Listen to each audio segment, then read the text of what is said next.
Hi,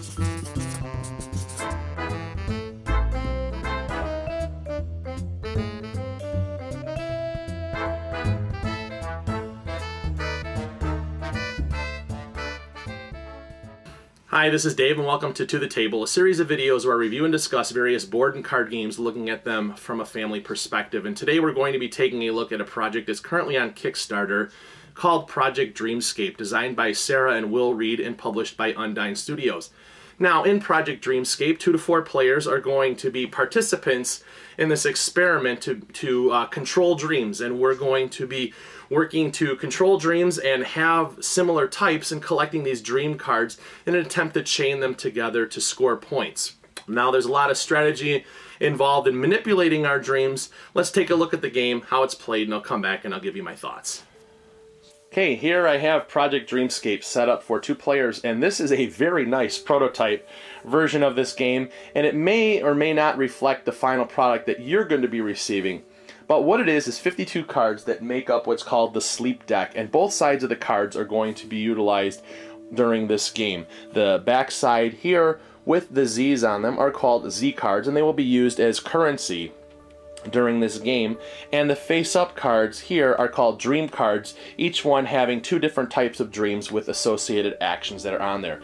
Now, the whole objective of this game is to collect dream cards, dreams of similar types that we can chain together in an attempt to score points. And we're going to be doing this all through strategic card play and card purchasing in order to chain them together. Now, the best way to show you how that's done is to get right into this game here. So what I've done for setup is shuffled up the cards, and each player was dealt 1 card face down, so we have a Z card, to start off what's called our deep sleep stack. And then we have 5 cards that were revealed face up to form what's called the Dreamscape. Now, we're going to be able to purchase cards from the Dreamscape, and they have an associated cost with them of 5, 4, 3, 2, and 1 Z. So what we're going to do is start off here, the first player over here, and the first phase of the game is called Deep Sleep Accumulation. And this is an optional step, but what we can do is we can accumulate 1 card from this stack here, place it face down into our deep sleep stack, thus giving us more control over the types of dreams that we're able to essentially have. And we want to make sure, though, that we're careful not to accumulate too many of these, because for each one that we have in our stack at the end of the game is worth -1 point. But there are certain cards that will be able to be played that will get rid of these. So early on, it's not too terrible to accumulate them. So the first turn, we will choose to take one and place it down in front of us. So I have 2 Z's that I will be able now to spend to purchase cards. And we move into the phase 2, which is called Directing My Sleep. And so I have to buy at least 1 card from this Dreamscape. So right now I have 2 Z's to work with, so I have the option to purchase these 2 cards over here. And let's take a look at a couple of these cards here. So the one that cost 1 Z, if I purchase it, I have the choice of 2 different types of things. We have Night Terror, which is choose 1 opponent to discard a Z card, and we also have Uninterrupted Sleep. So the one that says Night Terror, we can choose 1 opponent to make sure they get rid of 1 of their Z cards, which are these here. However, an opponent can never go below 1 Z card. So right now at the start of the game is not a very good action for us to take. And the Uninterrupted Sleep says flip a card in the Dreamscape. And what that means by flipping a card in the Dreamscape is turning it from the face-up side to the face-down side, thus turning it into a Z card. Now, this card can be purchased here, but instead it will then go into our deep sleep stack. So, and it's also a good way to block opponents from getting other types of cards. The next card over here that we have floating free says put a dream card from your REM stack and play it on top. This will allow you to manipulate cards in what's called a REM stack, and that's going to be the stack of cards. As we purchase them, we're going to form that. Then we have this recurring dream, which says replay the dream card that is under this one. So it's going to allow you to do different things here. And as we move on down the line here, we have what's called a collective dream, which is copy a dream on an opponent's REM stack. The shifting dreams here will allow us to rearrange the cards in the Dreamscape. We have this lucid dreaming here, which says reserve a card in the Dreamscape. So we have a bunch of different things that that will be able to be played. But here we go with the first action, and I think that we're going to choose to let's see. We're looking at the cards here, and I think we're going to choose to pay 1 to buy this uninterrupted sleep. So what I'm going to do is spend 1 of my Z's. So I take the card and I turn it sideways to show that it's exhausted, and I will take the card and I will place it down in front of me here, and I will choose to flip over one of the cards. And I think what I'm going to do is to prevent my opponent from purchasing a card in the future here that's pretty valuable, is we're going to take this Shifting Dreams card and we're going to flip it over. So it's going to be this particular action. I still have 1 Z left, but I can't purchase anything at this turn. So what's going to happen is at the end of my turn is going to be getting ready for the next opponent. So we slide these cards down and we flip up the new one here. And so here we are, player 2's turn is going to, we're going to choose to take one of these also. And we have the option here of purchasing this card for 1 Z, or we can purchase this other one for 2, and I think we're going to go ahead and spend these 2 Z's in order to acquire this particular one here. So we place it in front of us. Now that I have acquired this additional Z, I can also spend this on my turn, and I will go ahead and purchase this for 1 Z, and we'll go ahead and choose to use this floating free pull a dream card from your rem stack and play it on top. Well, we don't have another card in the rem stack, so we're just going to place it right there, and that's going to be the end of this player's turn. Now what's going to happen is then back to player 1, we shift these down here, and we put cards back up until we have 5 cards, and then we will refresh this here. We have 2 currency right now, and what I'm going to do is spend 1 to what's called, get this lucid dreaming, and this will reserve a card in the Dreamscape. So this is, and it also has Night Terror on the bottom, and if you notice here now, I have Night Terrors, 2 of them chained together, which is pretty good, so I'll be able to score points that way. And I will go ahead and reserve a card here in the Dreamscape. This one here, I'll place it down in front of me faced this way. Now what's going to happen is that on the next turn I will be able to purchase this card for 1 Z. And so that's going to be the end of my turn. We'll slide these all down here and form cards here. Back to player number 2, and they will go ahead and refresh. Now we have the option of taking on a Z. We already have 3 here, and we're looking to see what kind of things that we have and see what our options are. And I think that we're going to spend 1 card here to get this purchase this card here, and we'll play it as Night Terror. And then we're going to choose this opponent and make sure that they get rid of one of their Z's. So this card is going to go off to the side here. Now they don't have as many Z's to work with anymore.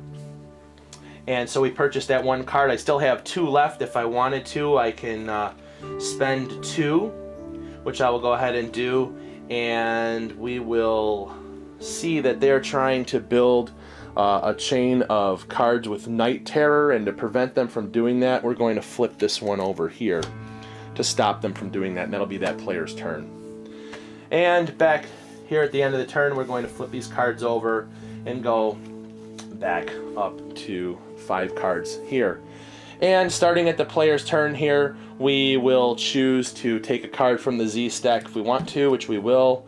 And for 1 now, we'll spend this, and we can choose to play this for either action. And what I'm going to do then is play this Shifting Dreams, and it says rearrange the cards in the Dreamscape. And I look and I see I have another Night Terror card here, so I'm just going to shift some things around here make this cost 1 and spend the additional 1 in order to play this one, which I'm going to use for its particular action here, Night Terror, and making the opponent get rid of one of their Z cards. And so as you can see, as the turns go on, we're going to try to play cards and build up specific chains, and we're going to do this until we go through this whole stack of cards here and we're not able to fill this Dreamscape back up. And then scoring will occur at the end, and we'll look at our chain lengths here.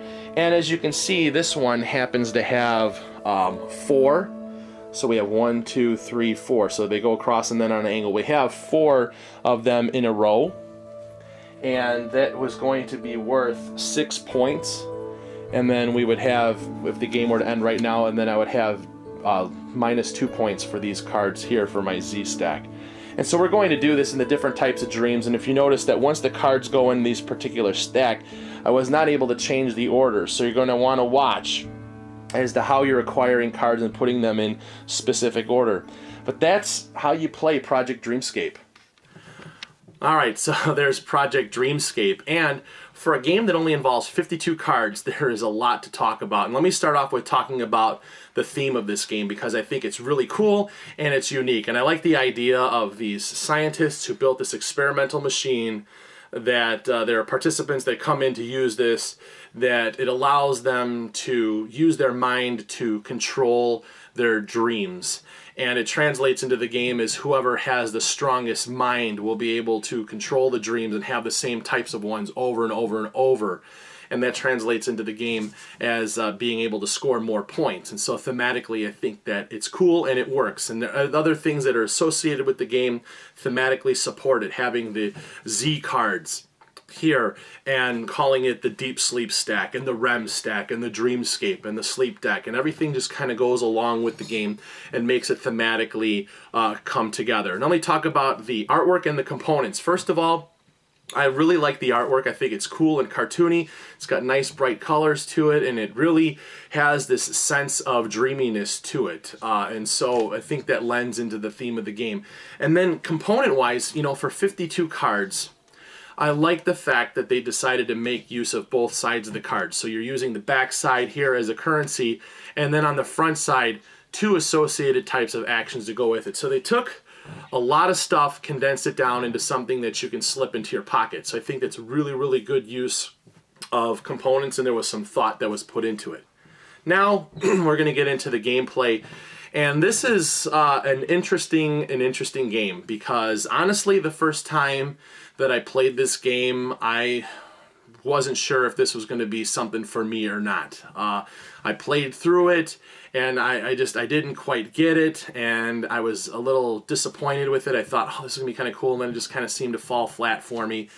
And I stuck it out. I played it a few more times, then all of a sudden it just kind of clicked with me, and after that I realized, I'm like, wow, this is a really, really good game. And I think that I spent the first couple times playing through trying to really wrap my head around manipulating the cards and trying to get them into my REM stack, and using the abilities to stop my opponents and give myself the better advantage. And so, to be honest with you, it took me a few plays through to get it, but you know, I really felt that it was worth it. And there's just so much stuff that's going on, and the main thing that holds this game together and what makes it something that I really grew to love is the fact that that REM stack, that once you place cards in there, they can't be moved unless you're playing the card like floating free that will allow you to pull a card out and change the order. How they go in is how they go in. And so you're going to really have to think about things, looking at the cards in the Dreamscape, making sure that you can get the cards that you want to put into your stack, making sure that you have the right amount of Z cards in your deep sleep stack to be able to do the things that you want to do. And it really comes down to that. And the fact that you want to balance out your cards. You want to make sure you have a good amount of cards. You know, you want to have more of the positive types of cards and be able to chain things together in your REM stack. and not so many cards in your deep sleep stack, because you're going to lose points that way. And so I think that that's, by being penalized by that, it's going to really have to make you rely on card abilities. And so that's the thing that really started coming out to me as I started playing the game. And there are some really some things in here that can make this game have more of a sense of take that, and that is definitely going to be the Night Terror, by being able to choose an opponent and make them get rid of their Z cards, or also being able to flip cards over.